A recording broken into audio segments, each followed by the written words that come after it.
gracias a todos los que vienen a esta última cita del día con la poesía de Rafael Guillén. Gracias, Pepe, por invitarme cada año al seminario.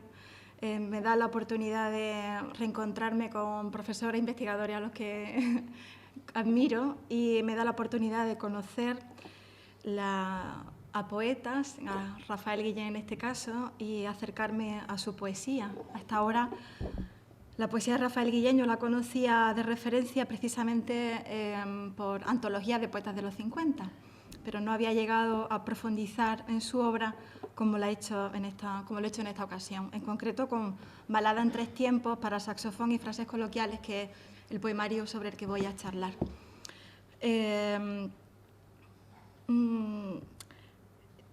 No sé cómo decir la relación mía con este poemario, pero resulta curioso porque me sirvió la lectura de este trabajo, de este poemario, para desechar un prejuicio que tenía. Yo siempre pensaba que las humanidades iban por un sitio y las ciencias caminaban paralelas, pero separadas, ¿no? Ambos caminos paralelos nunca llegaban a fusionarse.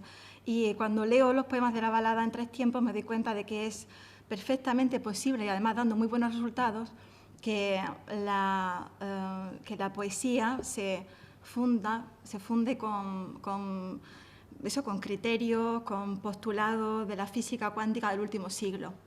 Yo leía los poemas desde la perspectiva de la literatura, me daba cuenta de que me hacía falta entender la otra parte de los poemas que tienen que ver con la física. No entendía cómo la relatividad de Einstein o el principio de la incertidumbre de Heisenberg podían caber en un libro de poemas. Y sí que caben, ¿no? Y aquí está la prueba. Entonces yo tengo que agradecerle en primer lugar porque me ha hecho darme cuenta, por una parte, de que el lenguaje poético tiene mucho que ver con el lenguaje científico. Lo hablaba yo el otro día con mi amiga, que no sé, las matemáticas, por ejemplo, el lenguaje matemático intenta descifrar la realidad tal como intenta hacerlo el lenguaje poético.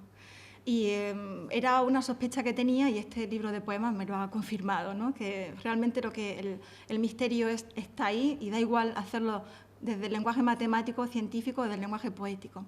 La intención es la misma, intentar descifrar quiénes somos y qué sentido tiene la existencia.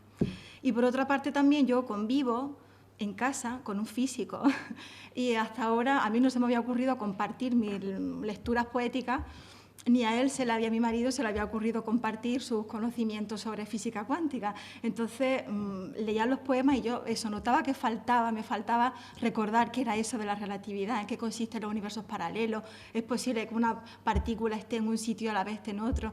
Y entonces, pues a partir del poemario he tenido muchas conversaciones muy interesantes con mi marido, así que yo eso se lo agradezco a Rafael Guillén. Bueno, ya sí, voy a empezar con la Balada en 3 tiempos para saxofón y frases coloquiales. Tal como explica Pilar Palomo en su estudio introductorio a la obra completa de Rafael Guillén, los poemas de este escritor granadino se integran formando libros orgánicos que a su vez ocupan un espacio propio dentro de un ciclo poético.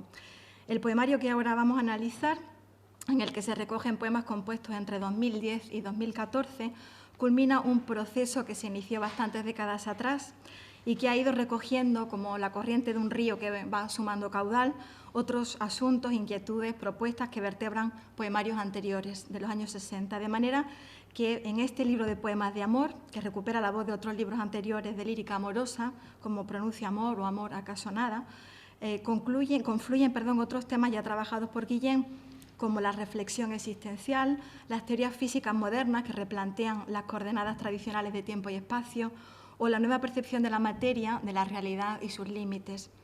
La propuesta de esta charla es, por tanto, analizar en esta obra esa conjunción de temas. Si atendemos a su título, efectivamente, este libro comparte la esencia de una balada. El amor en estos poemas se mueve con la lentitud de los años vividos, con el remanso de una rutina bien nutrida de tiempo y espacios compartidos, a la que aguijonea el desasosiego ante el desconocimiento y la incertidumbre existenciales. El libro se divide en 3 partes o 3 tiempos, como dice el título, que atienden por orden al presente, al pasado y al futuro. Cada una de estas 3 partes va precedida de una cita extraída de Variaciones temporales, que es una obra de 2001, que se abre con el célebre verso machadiano «Hoy es siempre todavía», en la que el autor, imbuido desde hace años en las teorías de la física cuántica y de la relatividad, propone una nueva concepción de lo real, distorsionando las coordenadas espaciotemporales. Como subtítulo se añade para saxofón y frases coloquiales, levemente modificado de la versión inicial, que era para contrabajo y frases cotidianas. El saxofón aparece ya en el primer poema que abre el libro a modo de prefacio, ese que comienza con el verso «No pido más, ¿ya? ¿Para qué?». Es un poema derrotista, redactado en un momento de final de trayecto en el que predomina el tono elegíaco. Dicen unos versos: «Pasé de largo, crucé el límite, y en esta nueva realidad me queda apenas la añoranza de lo mucho que fui perdiendo al elegir». Es esta precisamente una de las claves de la frustración humana en la que indaga Guillén: la imposibilidad de vivir todos los tiempos, los espacios y las infinitas vidas probables. En ese punto del camino en el que ya no pide apenas nada, aparece la necesidad de una música de saxofón. Dicen unos versos: una música de saxofón que de alguna manera haga saltar los resortes más íntimos de una melancolía antigua. Un saxo que me cuente lo que dejé olvidado sin querer, tanta vida, lo que me fue olvidando a mí. Una música que le hable desde la niebla de otros tiempos y asome, dice el poema, como una flor pequeña por el único resquicio de esta triste y desolada conciencia que no quiere desvanecerse. Ese temor existencial a la desaparición se comparte con un tú siempre presente en el poemario, con el que construye un diálogo constante de frases coloquiales, el título, ¿no?, de lenguaje cotidiano, de situaciones domésticas arraigadas sobre la que cae el polvo del paso del tiempo, el peso de una soledad compartida, una cotidianidad real, tangible, que mantiene fijas a duras penas unas estructuras existenciales que se tambalean y amenazan con derrumbarse ante la impotencia de la tan pregonada fuerza del amor. Si continuamos con las recomendaciones de Pilar Palomo y le buscamos una estructura interna al libro, nos podría parecer que los poemas que lo forman giran repetidamente en torno a un eje, como si formaran círculos concéntricos.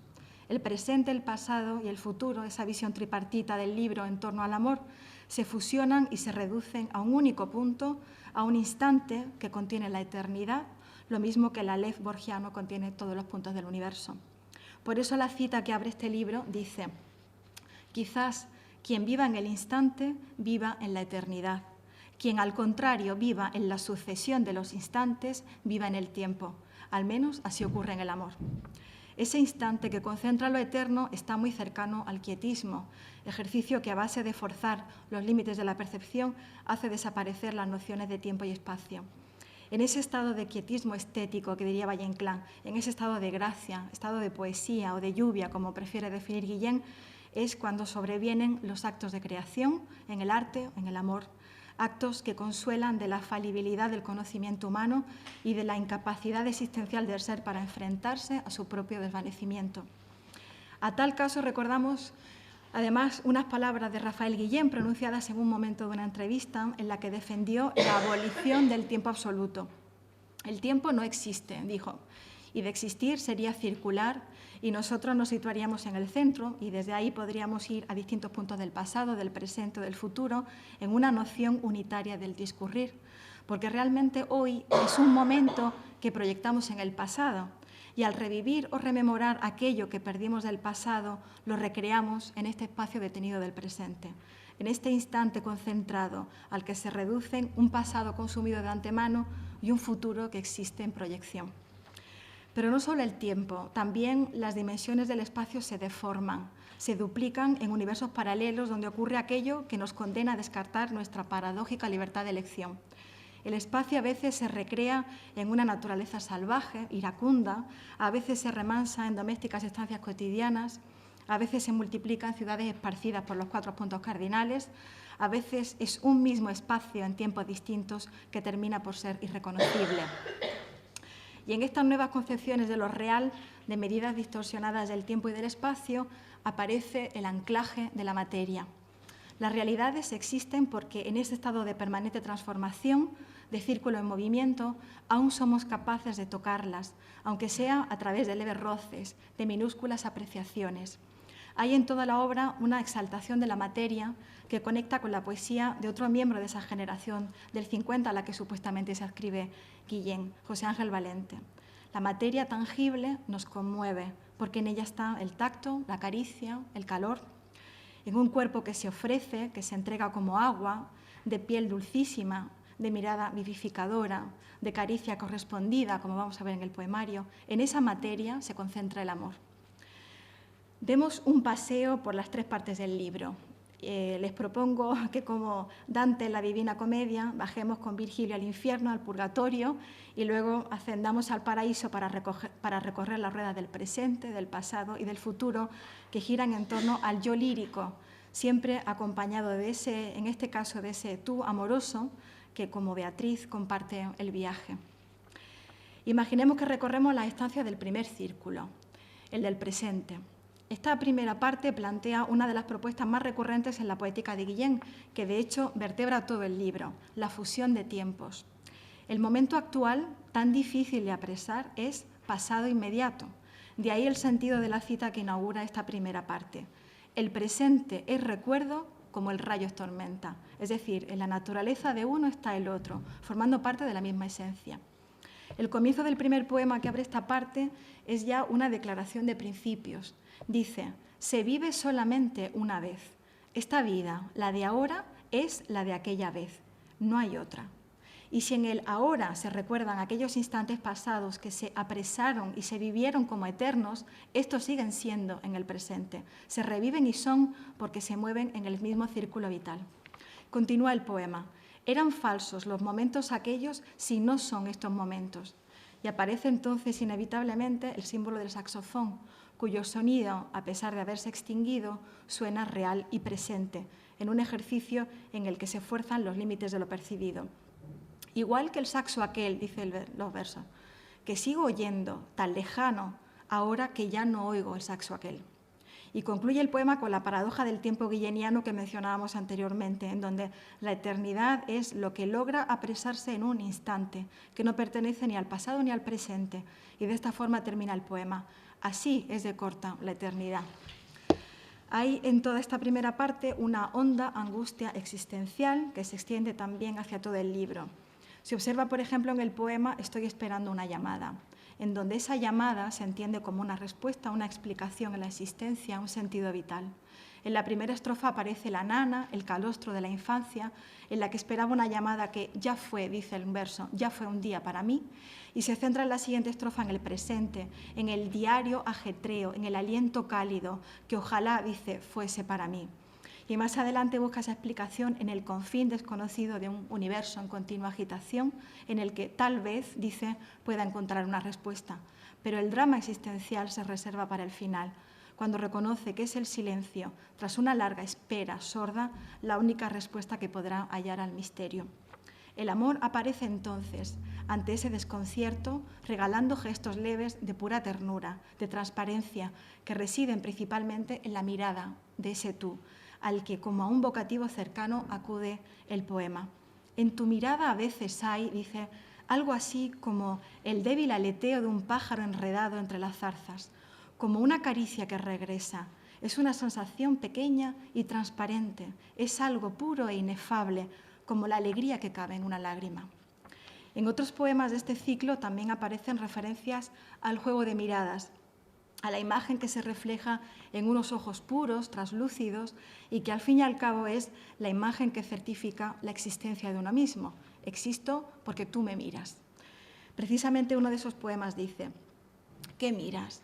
Porque yo, cuando me adentro en tu mirada, cuando paseo por las amplias avenidas de tus ojos, me veo desde allí a mí mirarte. Y pienso si esa es la imagen que tú tienes de mí, si soy así, si son tus ojos un doble espejo. Se justifica la existencia gracias a la penetración de la mirada de la amada. Y estos versos recuerdan el reflejo de pupilas de las rimas de Becker, recuerdan a Cernuda, recuerdan a otro poeta del 50, Ángel González, que dice en un poema muy conocido, yo sé que existo porque tú me imaginas, soy alto porque tú me crees alto y limpio porque tú me miras con buenos ojos, con mirada limpia. Y como siempre, hablando de reflejos, aparece el temor a no ser cierto aquello que ven los ojos y a dudar de la autenticidad de la mirada y a pensar que es el amor realmente ese filtro poderoso que cita el poema, el que hace ver engañosamente no lo que es, sino la imagen idealizada que se conserva del otro. ¿Acaso el amor podría reducirse entonces a una mera estrategia de supervivencia de la especie humana? La única, dice un verso, la única que puede verse a sí misma.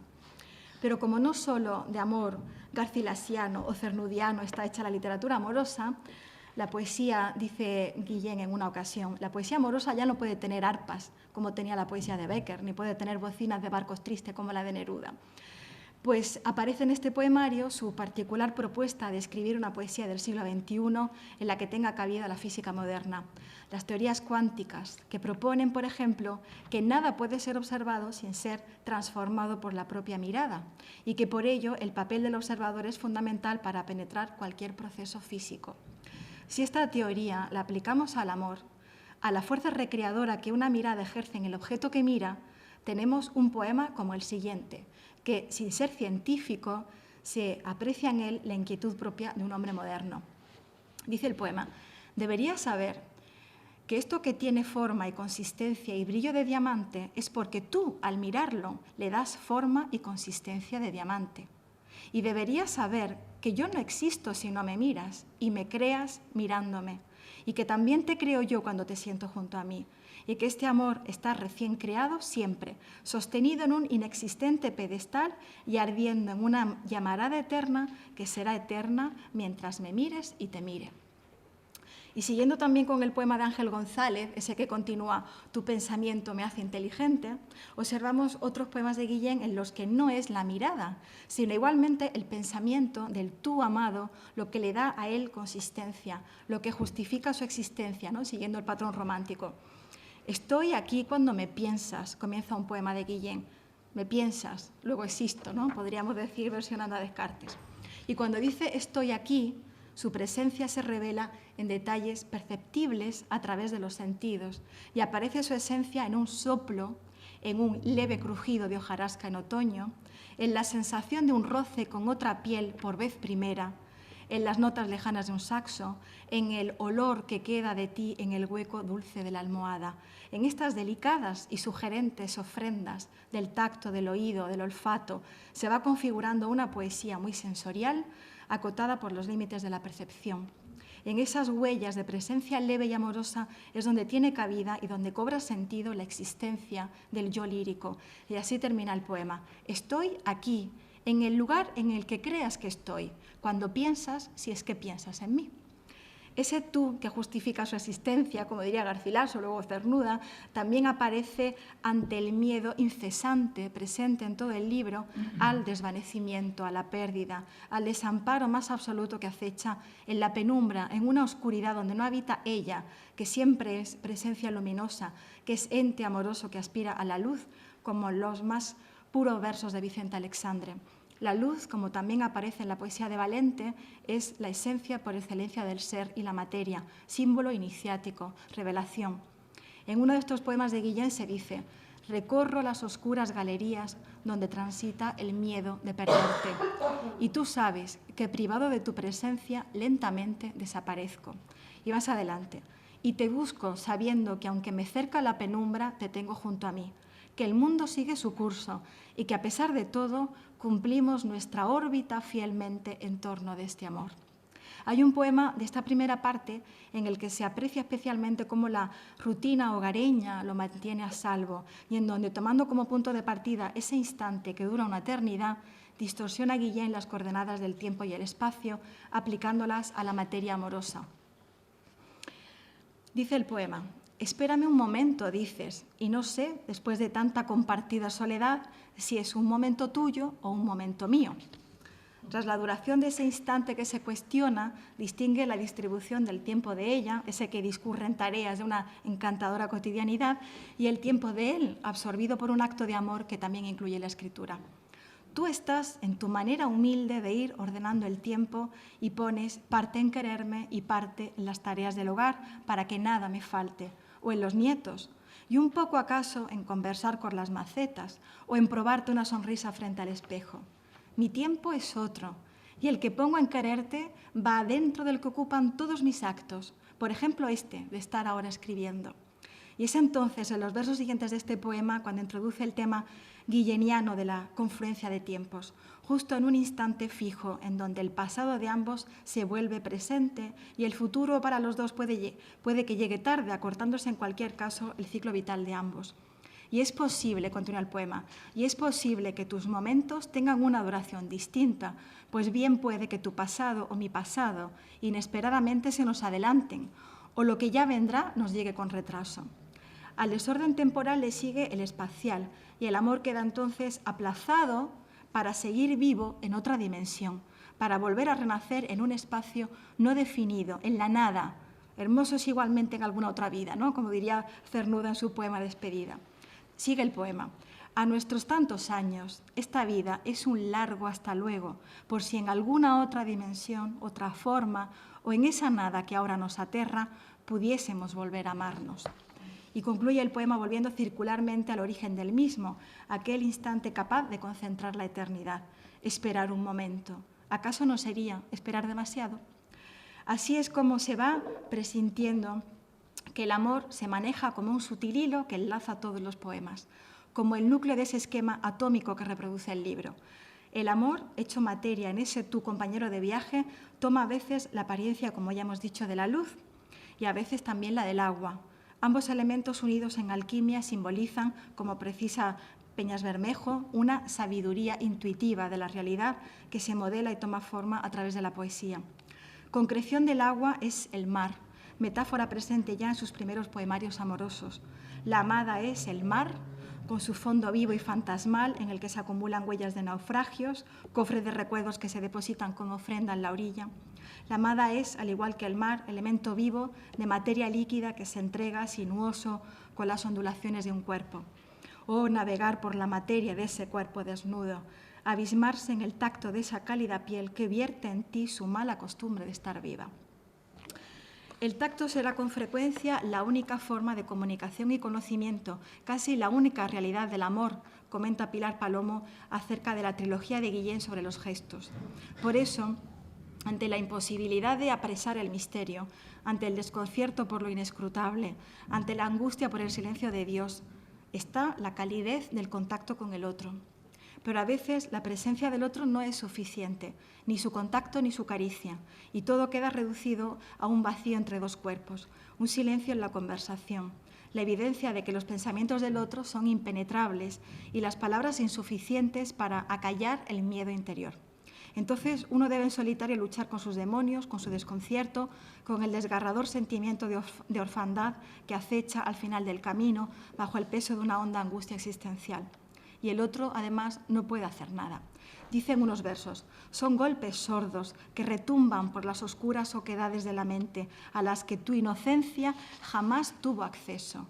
Y veo triste que me miras y no hay puente que cruce de tu impotencia a mi dolor, e intentas oír conmigo y no es posible. Y sabiendo que a pesar de la impotencia del amor, este es el único consuelo, insiste en su búsqueda, repitiendo las llamadas de auxilio. En el poema que comienza con «Ven pronto, amor», acechan un cielo apagado, un viento helado, presagios de navajas, gritos sofocados, una arboleda lúgubre, un perro que gime, unos huesos que crujen, manifestaciones de un terrible misterio, signos visibles de la amenaza ante un temor que aniquila la razón. Es el miedo, son los miedos, reconoce el sujeto poético en un verso, que termina apelando al amparo y la protección del amor. No vengas tarde, amor, termina el poema, porque es posible que ya sea tarde cuando vengas. En esos ámbitos se mueve el amor. Por una parte, es el apoyo imprescindible cuando conmueven el ansia y el desasosiego ante el vacío existencial. Por otra parte, el amor es presencia, pero también limitada presencia, compañía de un ser que paradójicamente a veces se siente muy lejano, ausente, como si fuera un desconocido. En unos casos el amor es pura materia cálida, cuyo tacto contiene ese instante preciso en el que se concentra la eternidad, y en otros la caricia o la transparente mirada no son suficientes.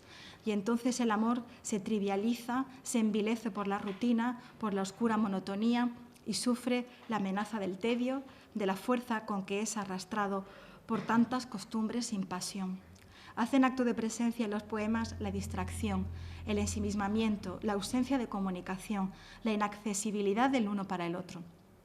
El pensamiento, entonces, no es la vía de justificar la existencia del otro, sino una coraza, un muro infranqueable en el que rebotan las palabras para volver de nuevo al silencio.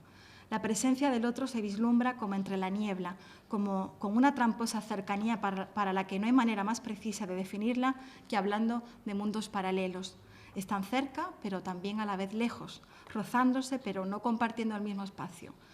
Dicen unos versos: estabas en un cercano mundo paralelo, al alcance de mis sentidos, pero viviendo una existencia que tan cerca consideraba inexpugnable. Es entonces cuando el poeta recurre de nuevo a la bendición del agua, pero no de la materia marina de la que está hecho el cuerpo de la amada, sino de la lluvia, símbolo vivificante, impulso vital, creativo, que regenera un paisaje amoroso yerto, de pastos agostados, dicen unos versos, en donde es precisa tu lluvia, para que bañe los secarrales de mis sentidos, ávidos de tu frescura y de tu entrega. Es precisa una lluvia que empape un amor ya marchito, envejecido, dicen los versos, por el polvo de la costumbre.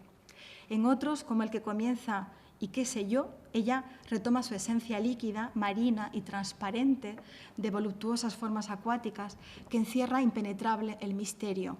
Y él entonces grita su deseo, como un rugido telúrico, por acceder impotente al corazón de la selva inaccesible en la que se ha convertido ella. De nuevo aparecen el mar, también el viento, la selva, referencias de pureza elemental que recuerdan a la poesía de Vicente Alexandre, en una visión totalizadora de la naturaleza, como si se buscara la eternidad encerrada no en el instante ya, sino en la materia de su cuerpo. El tacto cálido es imprescindible para persistir en el amor, y entonces el poema puede adquirir un tono quejumbroso, una súplica como de súplica desesperada por encontrar en la materia amorosa consuelo al deseo insatisfecho, a la frustración vital, al miedo ante el inevitable derrumbe. Dicen unos versos: ya las primeras gotas de la tormenta mojan y acribillan sin piedad mi deseo, y necesito tocarte, solo un roce, aunque te encuentres dispersa por el sueño y yo no exista en ese sueño. Hay un poema también de esta primera parte, representativo de la identificación de la amada con la materia telúrica.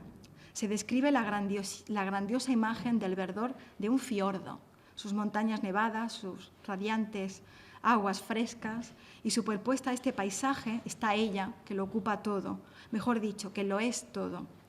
Ella es materia transparente, sublimación de la propia naturaleza, y él es entonces parte de ese todo. Su esencia se integra en esa pureza elemental, se desvanece su cuerpo y se deja absorber por la materia traslúcida y envolvente de ella. Y todo el poema se convierte entonces en una declaración amorosa, panteísta, sensual, que contiene ecos del Alexandre de aquella época de la destrucción o el amor. En otros poemas de esta parte, como el que comienza con el verso «Como si no me vieras», también se observa esa fusión amorosa con una naturaleza selvática que se eleva por encima de los contornos de los árboles y los animales, majestuosa, que no parece ya trasunto de la amada, sino de alguien que con sus manos sabias, dice un verso, controla el invisible hilo que lo sujeta. Hay en estos poemas un diálogo con un Dios poderoso que lo maneja, que lo sustenta con su mano, a pesar de que, como dice en uno de los versos del poema, creo, iluso, que libre soy el dueño de mi destino. Termina este recorrido por el presente, ese presente que, como vimos en la cita, contiene en sí el germen del pasado, con una alusión a la música de saxofón, que trenza, dice, sus amargos sonidos con la íntima dulzura con la que cae una hoja y otra hoja en un parque nevado. Las hojas que caen como días que pasan de una vida, y el amor se cierra en este círculo tomando la apariencia entrañable y consoladora de la ternura que impregna todo lo cotidiano y que va, como termina el último poema de esta primera parte, zurciendo uno por uno los desgarrones de la vida.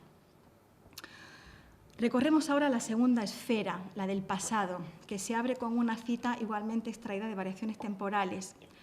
Dice esa cita: el pasado es ahora que he aprendido a vivirlo. Es decir, lo que fue solo toma sentido cuando se revive en el ahora, cuando se analiza y se comprende desde la perspectiva del presente.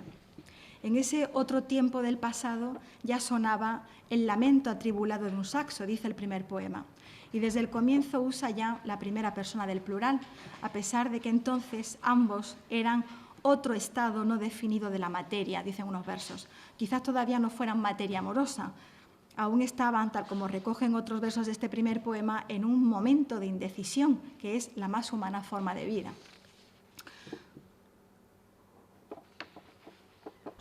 A comienzos de esta segunda parte de la obra, la caricia no ha nacido todavía, ni siquiera el tacto, pero la mirada sí, que siempre se adelanta. Antes de verte, te estaba viendo ya, dice en otro, en el que rememora el primer encuentro con ella en una iglesia, muy al modo medieval, ¿no? Allí estaba ella, el tú, siempre presente, se yergue en el centro del crucero de la iglesia, que es como decir, en el centro del mismo, de su cuerpo. Fijamente la observa. Fueron pasando siglos y yo seguía allí, continúa el poema, sintiendo la eternidad de ese instante en el que las miradas y las presencias se sienten, pero donde el tacto aún no tiene lugar, como si la imagen de ella, su presencia casi divina en el centro de la iglesia, tuviera la débil consistencia de un sueño, la inefabilidad de algo puro y transparente que pudiera desvanecerse al tocarse. Y tuve miedo de tocarte, y tuve miedo de que me tocaras. Así acaba el poema. Memorable es también el instante del pasado en el que por primera vez fijó el rostro de ella, lo talló, como aquel diamante del poema anterior, lo talló a través de su mirada amorosa. Un rostro que, como el gesto divino de la Beatriz de Dante, irradia luz y dicha a quien le rodea. Un rostro que mantiene, a pesar del transcurso del tiempo, la impronta más pura de la primera mirada que fue exclusiva para él. Dice el poema, recuerdo aquella vez, fue la primera y fue el milagro, porque desde entonces tuviste un rostro más, aunque era el mismo, y nunca supiste que fui yo quien te lo puso, pero este que yo te puse año tras año solo ha sido para mí. Tú sigues siendo libre y vas repartiendo tu luz a los afortunados que te ven al pasar. Y aquella vez que recuerdo fue así también. Les iluminas, les enciendes por dentro una pequeña lucecita que apenas les llega a la conciencia, pero que les aviva los colores de la vida, aunque tan solo sea unos momentos. Pero tu rostro aquel, el que te puse entonces, el que ha sobrevivido, el que ha venido sonrisa tras sonrisa, acompañando mi dicha, cobijando mi desamparo, siendo bálsamo para mis desventuras, ese tan solo ha sido para mí.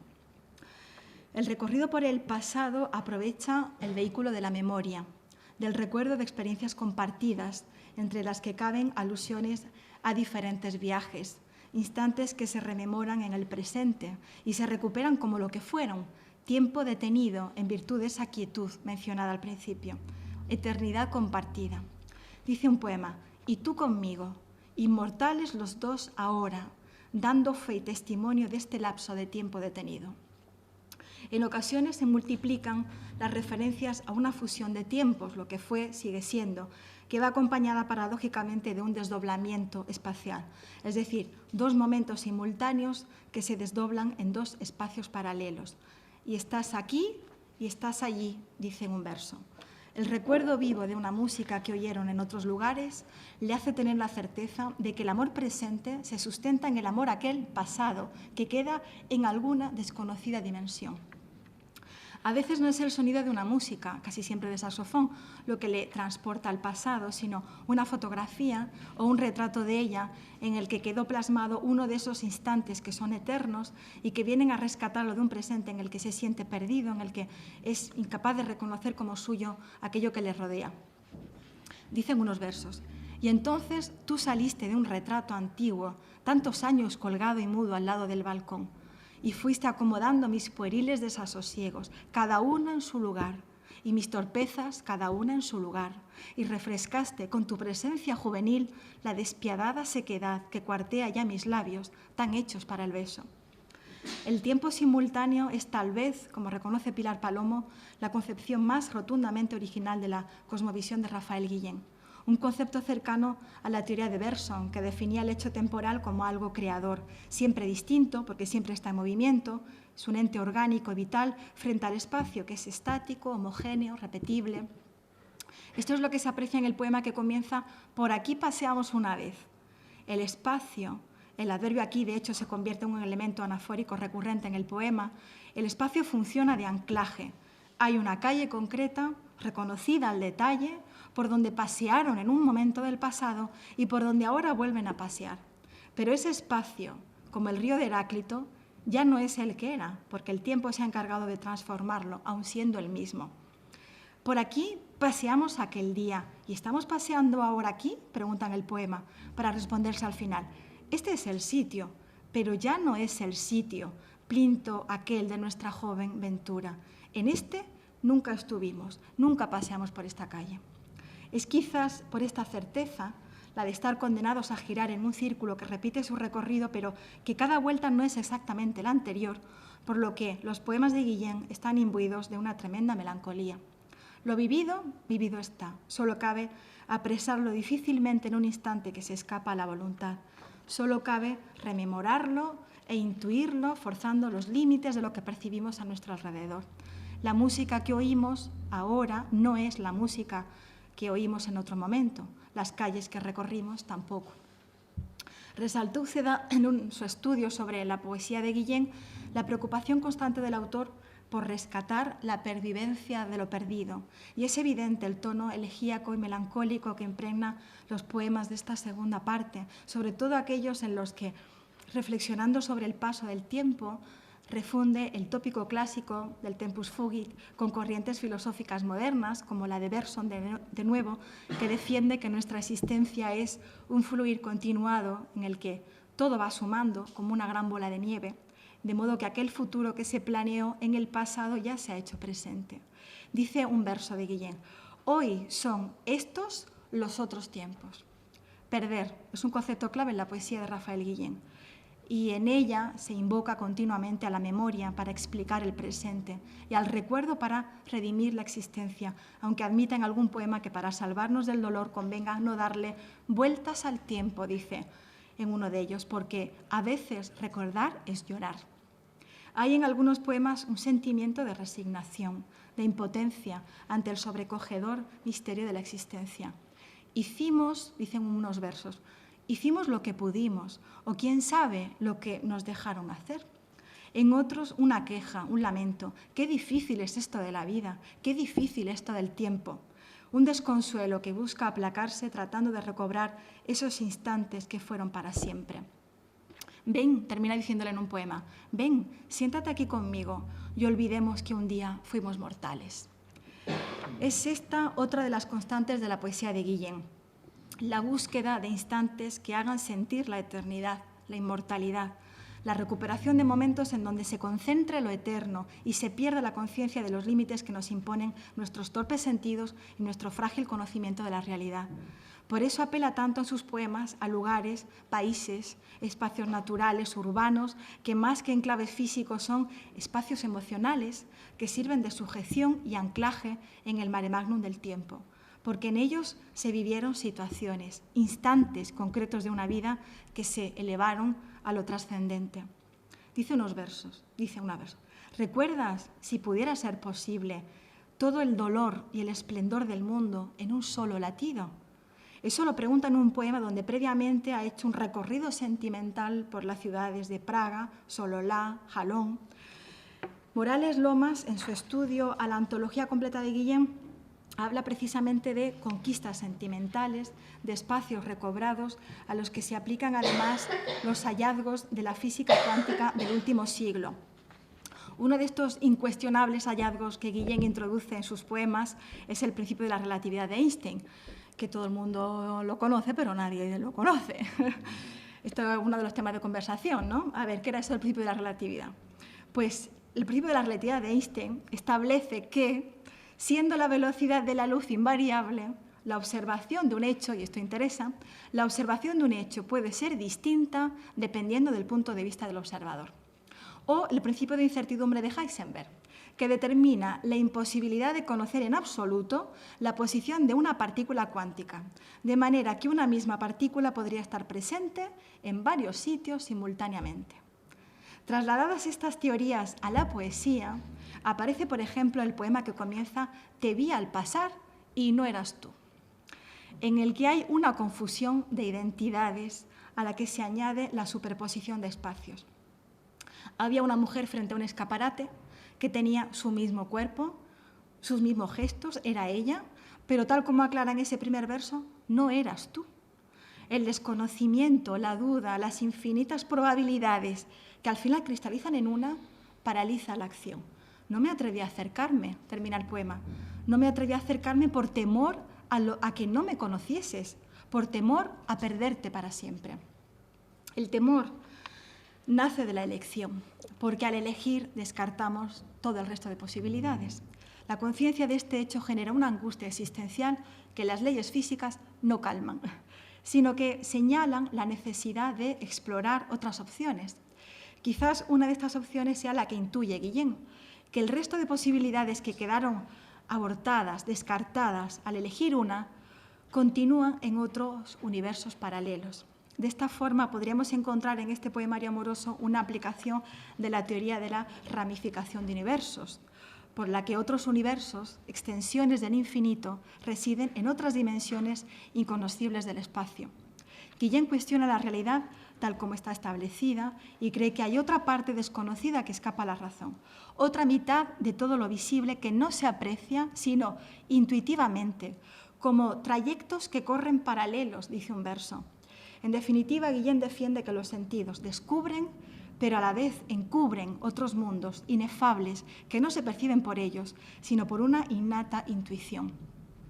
Un poema de Guillén termina: yo conozco la clave que franquea la entrada a muchos otros universos que están fuera del tiempo, ajenos al absurdo de ese cable tendido entre dos nadas por el que andamos en vertiginoso equilibrio. Conozco la pequeña puerta de atrás. Dame la mano y sígueme, no temas. A veces la existencia de universos paralelos trae consigo una percepción doble también de su propio ser, de sus manos, su mirada, un desdoblamiento que le permite verse desde la perspectiva de otro, produciéndose una extranjería de su cuerpo, en palabras de Peñas Bermejo. Un ejemplo: me sentiste y yo no había llegado, me presentiste, eran mis manos, pero fue mucho antes de que me conocieras, puede que no existiera todavía. O en otro poema: recuerdo esta canción, suena a atardecer de invierno, mas hoy no estoy, es otro en mi lugar el que la escucha. Todas estas reflexiones sobre la existencia de mundos paralelos, sobre la fusión de tiempos, tan cercanas a la física como a la filosofía o a la religión, generan en el yo lírico una honda inquietud. La ciencia trata de esclarecer el misterio, paradójicamente demostrando que es la duda la base que sustenta todo el orden. El desconocimiento, la vulnerabilidad, la orfandad, todos los miedos vuelven a emerger y ni los actos cotidianos del amor, ni la ternura, ni el tacto pueden impotente acallarlos. Empiezan entonces a asomar las primeras reflexiones de tono más íntimo en torno a la posible existencia no ya de universos paralelos analizados bajo la óptica de la física o la filosofía, sino de otra vida contemplada desde la espiritualidad, desde la perspectiva de quien está al borde del acantilado, como comienza un poema, y trata de otear qué sigue más allá del horizonte. Dicen los versos de este poema: a veces pienso que debe haber una región perdida en la que la desolación, en un postrero estertor, se transforme en desnudez. La nostalgia, el abatimiento, un leve sentimiento de derrota se instalan en los poemas últimos de esta segunda parte. El recuerdo desde la vejez de aquella música con la que comenzaron juntos a vivir, de aquel primer imperceptible roce, de aquella mirada inaugural, rezuma una tristeza pequeñita, dice un verso, cálida, como de algo que se pierde, algo que no tiene importancia hasta después de perdido, que se sabe que adquirirá su dimensión terrible cuando ya no haya remedio. Tantas veces que hemos escuchado esta lección, ¿no? No sabes lo que vale hasta que lo pierdes, ¿no? Y sin embargo nos sigue conmoviendo cuando comprobamos su certeza. El ánimo se sobrecoge, entona un ubisum a aquellos momentos de fiesta, de paseo, de viajes. ¿Qué estás pensando?, le pregunta en un poema a ese tú que parece compartir la nostalgia. Veo cómo por las arrugas de tu frente pasa tanto recuerdo. La música es especialmente eficaz para tocar la tecla de la emoción. Oír unas notas musicales es evocar instantes del pasado, incapaces de capturar más allá de la recreación que nos permite la memoria. y entraña una dura lucha con uno mismo, no caer en la tentación de derrumbarse ante la nostalgia que producen estos recuerdos. Hoy vuelve esta canción, tan nuestra, tan inoportuna, tan dulcísima, queriéndome llevar a otros lugares, a otros momentos arramblados con las cosas que más quisimos. Pero no soy yo, es otro el que la escucha. Yo estoy bien así y no quiero llorar. El desdoblamiento es recurrente en estos momentos. Parece como una estrategia para huir del dolor por la pérdida, como si quisiera convencerse a sí mismo de que aquel individuo del pasado es otro, distinto a él. Una especie de coraza, de protección, que se disuelve ante el sortilegio que aún conserva el encanto de la sonrisa amada, como si el amor y la alegría lo salvaran de negros presagios. Yo ya no soy aquel, aunque sí soy aquel cuando te ríes por cualquier motivo. Como últimos estertores de esta rueda del pasado, aparecen de nuevo las imágenes recuperadas de la materia amorosa, la risa, tal como acabamos de ver, pero también su cuerpo, que aún conserva la irisación de la luz. Y a él se refiere con términos como claridad, relumbre, incandescencia, lucidez, rayo. Todo un canto a la materia amorosa, encendida, entregada a la danza primigenia del amor, celebrando la victoria de un cuerpo y alcanzando con él la eternidad concentrada en el instante. Unos versos. No había vuelta atrás, porque no había atrás, ni antes, solamente la vibrante sensación de no haber sido nunca hasta este momento. Ese momento en que, como en la poesía de Alexandre, el amor, llamado a ser luz o llama, consume cuanto ve. El amante es sacrificado y consumido por una fuerza que lo destruye y a la vez lo vivifica. Así termina este poema. Quemé las naves y sus tablazones fueron la pira en la que me inmolé hasta ser la antorcha que ahora soy. El poema que cierra la segunda parte y que adelanta la tercera en torno al futuro se sitúa en un café donde se produce otra experiencia de extrañamiento. Estando ambos hablando precisamente de un futuro confuso, la ve a ella en la figura de otra mujer que cruza una esquina, ajena a él. Y esa visión toma un halo de presentimiento y de trágica premonición.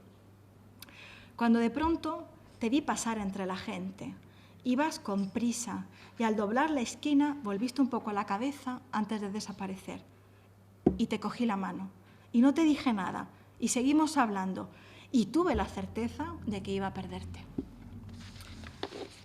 Recorremos ahora la tercera parte del libro, que gira en torno al futuro. La cita inicial concentra la idea fundamental de esta tercera parte. El futuro es pasado que busca otro comienzo. Y hay aquí no ya la fusión de tiempo, sino la visión circular y cíclica del mismo, que conecta con el pensamiento de Nietzsche y su idea circular y cíclica, y su idea del eterno retorno. No solo el pasado vuelve al presente al ser evocado, sino que avanzar hacia el futuro es girar hasta volver al principio. En consecuencia, todas las cosas están condenadas a recorrer un movimiento circular sobre sí mismas. Aclara Guillén en el primer poema: y no te importa que lo que llaman tiempo te contemple al pasar, aunque sabes que pasarás 1000 veces, siempre la misma vez y siempre diferente. Recorrer las estancias del futuro es hacerlo en la oscuridad de la ignorancia sobre el ser humano y su sentido. Hay una ceguera, una imposibilidad de ver con claridad en qué consiste la existencia y el universo. Las leyes físicas modernas que tratan de clarificar el asunto, como hemos visto, hablan de relatividad, de incertidumbre, y se hace entonces necesario incluir un nuevo elemento, él, una inmutable y enigmática tercera persona que gobierna las esferas. Unos versos. Él, asomado a sus balcones, sabe que girará la rueda y girará, y que nosotros, enlazados por nuestro amor, tan solo pasaremos una vez, un momento, lo que nos dura la palabra siempre. Pasar, ¿no? Inevitable no recordar en este contexto el verso machadiano, todo pasa y todo queda. Así ambos van caminando hacia el final del trayecto, nunca nos hemos alejado del Homo Viator, despidiéndose de todo lo vivido, con la inseguridad de no saber a dónde se dirigen. El desconcierto y la inquietud se apoderan del ánimo y precisa de nuevo, como a lo largo de todo el poemario, pero ahora con más fuerza si cabe, el auxilio de la mirada y del gesto compañeros. señales que les salvan del miedo al desvanecimiento, porque les recuerdan que su cuerpo aún se mantiene alerta. Dicen unos versos: voy a necesitar tu aliento, el impulso de tu mirada, un gesto, un mordisco, un empujón. Las frases coloquiales, ese diálogo amoroso con ella recurrente en toda la obra, también sigue apareciendo, y en este caso se usan para señalar cómo en la rutina cotidiana de ambos se instala también ese nuevo estado de alerta. Te invitaré a cenar, dicen unos versos. No sé qué noche. Está la oscuridad entera por delante. Quizás sea después, en otra de las edades que nos quedan. Cada propuesta de futuro, cada idea proyectada debe ponerse ya en entredicho, porque lo que se acerca es incierto. Conscientes de que la vida se acaba, seguros de que ese final trágico traerá consigo un nuevo principio, termina el poema diciendo: una noche cualquiera te invitaré a cenar. Y todo será distinto, y todo comenzará de nuevo. Partiendo de otra frase coloquial, profundiza en una reflexión existencial. El poema «Habrá que ver lo que jamás veremos» parece contestar a la expresión comúnmente usada de «lo que nos quedará por ver». En este poema dialoga con la religión, con la ciencia, con la filosofía.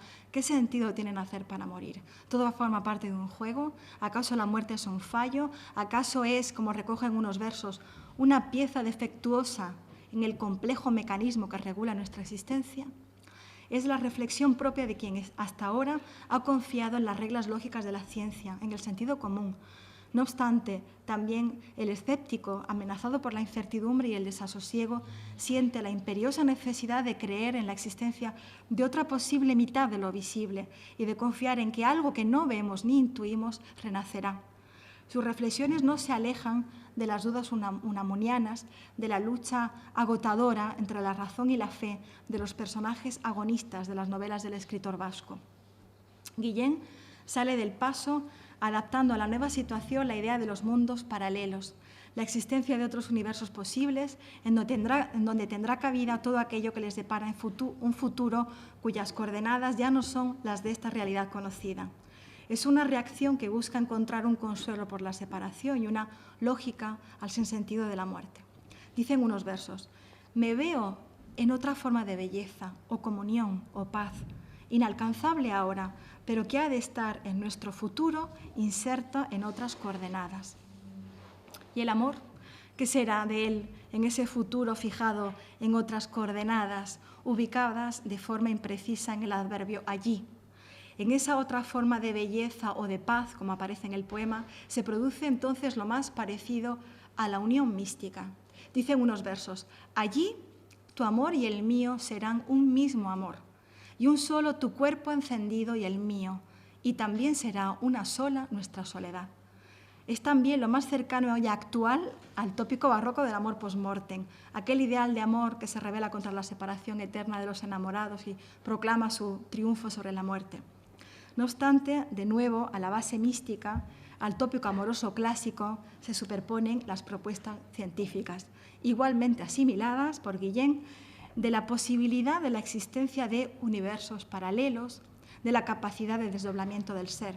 Y en este caso, tras la puerta, tras la barrera que se interpone, no está Dios esperando, sino Él mismo, su propio ser, que lo recibe para comenzar de nuevo.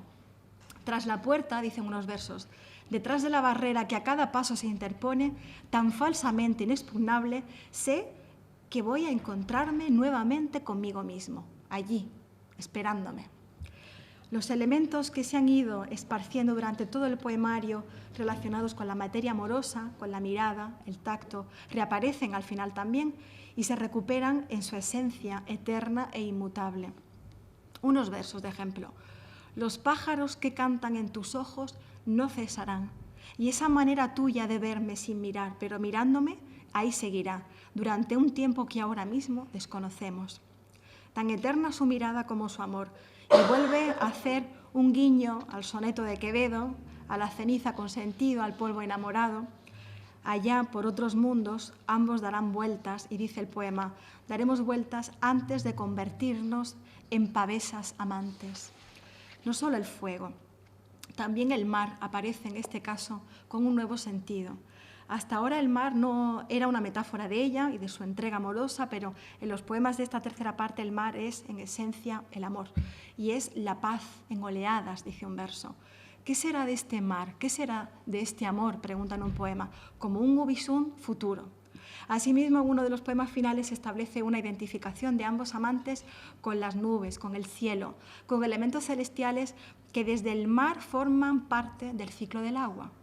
El contacto entre ambos provoca el trueno, el relámpago, y se recobra de nuevo esplendorosamente el símbolo de la lluvia como estado creativo. Llovíamos los dos y fecundábamos la tierra, o sea, nos fecundábamos, dicen unos versos. Ambos en estado de lluvia, ambos en plenitud, llenos de vida. El ciclo repetitivo de la vida es como el ciclo del agua, y el círculo que dibuja en su recorrido es también la alegoría de una prisión. Hasta una nueva lluvia que cierra en agua el círculo.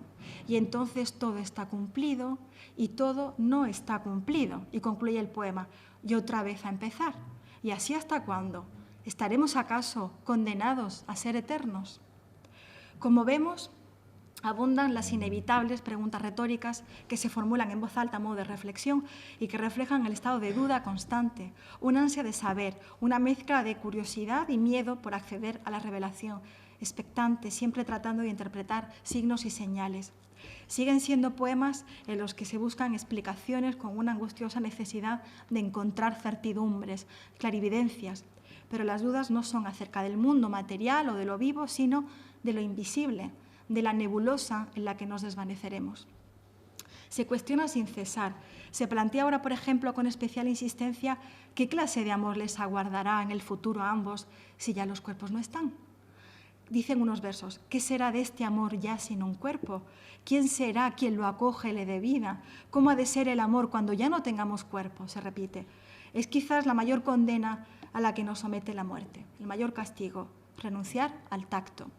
¿Cómo entender entonces el amor sin la caricia, sin un cuerpo que se ofrece, un cuerpo oferente? ¿Cómo no dolerse por la pérdida de la materia amorosa que es prenda de los humanos, que es parte soberana de nuestra condición esencial? En algún poema las preguntas no las lanza al aire, sino las dirige directamente a ella. ¿Pero por qué?, pregunta repetidas veces a modo de queja o de súplica. Dice un poema, ¿por qué no das definitivamente el paso hacia la nada en un supremo acto de generosidad para que deje de verte, para que deje ya de padecer, para que deje de tenerte presente en mis desvelos? Son poemas que recogen su honda angustia existencial, en los que al uso constante de interrogaciones retóricas se une la conjugación de verbos en futuro, perífrasis verbales incoativas, un léxico abstracto, esparcido en versos abruptamente encabalgados. En ellos se aprecia la lucha agónica entre el consuelo que da la confianza de un reencuentro y el miedo a la certeza de una absoluta soberanía de la nada. En el poema que comienza con un paso más, nos señala la línea divisoria que está a punto de traspasar para adelantarse al abismo. Es el momento de despedirse con resignación de todos los recuerdos acumulados, de la historia de un amor cotidiano, sencillo, que ambos tejieron. Dice un poema, adiós a las felices horas que se enredaron entre los temblores de nuestras manos enlazadas. Tanta ternura, tanto desarrollar ese tapiz riquísimo donde se narra nuestra historia, que es muy pequeña, pero es nuestra. Tantas puntadas adorables, un paso más, tan solo un paso. Es muy difícil comprenderlo. Así termina el poema. Es muy difícil comprenderlo. El sentimiento de desengaño empapa los versos. La muerte es la nada y la vida es un juego, una maquinaria estropeada, una mentira confortable. Dice un poema, y si la nada no nos presta algún refugio, una pequeña oquedad, un abrigo entre los pliegues de su silencio, ¿qué podemos hacer, acostumbrados a vivir esta mentira confortable? Cierra esta tercera y última parte sobre el futuro un poema que comienza con una reminiscencia evangélica. Tú permanecerás sentada a la derecha de la estrella polar. Es el último acto de amor, encumbrarla a ella como diosa soberana de la luz, hacia cuyo rayo se sentirá atraído, absorbido, deslumbrado y devoto al modo en que Dante veía a Beatriz, al modo en que se adora a una virgen. La luz toda irradiará desde tus manos, dice un verso. Ella, que refleja la aspiración máxima del amor a la luz que dará por encima del conocimiento y la sabiduría. Con la coda, el poema independiente que cierra el libro, concluimos este recorrido. Reúne en sus versos los elementos básicos distribuidos en todo el poemario, un instante que deslumbra fuera del tiempo y el espacio, el milagro más allá de nuestra dimensión, la materia, la lluvia, el sonido, la luz, y concentra en su último verso, que reverbera por su tono trágico y dolorido, todo el deseo frustrado del ser humano por trascender, nuestra pequeña angustia de ser hombres. Queda, después de leer el poemario, la conciencia de nuestra paradoja vital. Nuestra existencia es una insignificancia y a la vez es un prodigio. Queda la impresión de que, como la molécula de Heisenberg, nos movemos en la incertidumbre y que nuestra existencia se circunscribe a un ciclo que repite sin fin su recorrido. Fue Goethe quien dijo: cuanto más se sabe, cuanto más se comprende, más se da cuenta uno de que todo gira en un círculo, como un lago al que se tira una piedra. Así las ondas del tiempo y el espacio se repiten, se superponen, unas son prolongaciones de otras, pero todas proceden del mismo impacto de la piedra en la superficie. ¿Y el amor? ¿De qué misterio podrá salvarnos? Hablando de piedras y de amor, viene a cuento terminar recordando el final del cuento de Aleph, el Aleph de Borges, que termina así: ¿existe ese Aleph en lo íntimo de una piedra? Lo he visto cuando vi todas las cosas y lo he olvidado. Nuestra mente es porosa para el olvido. Yo mismo estoy falseando y perdiendo, bajo la trágica erosión de los años, los rasgos de Beatriz. Muchas gracias.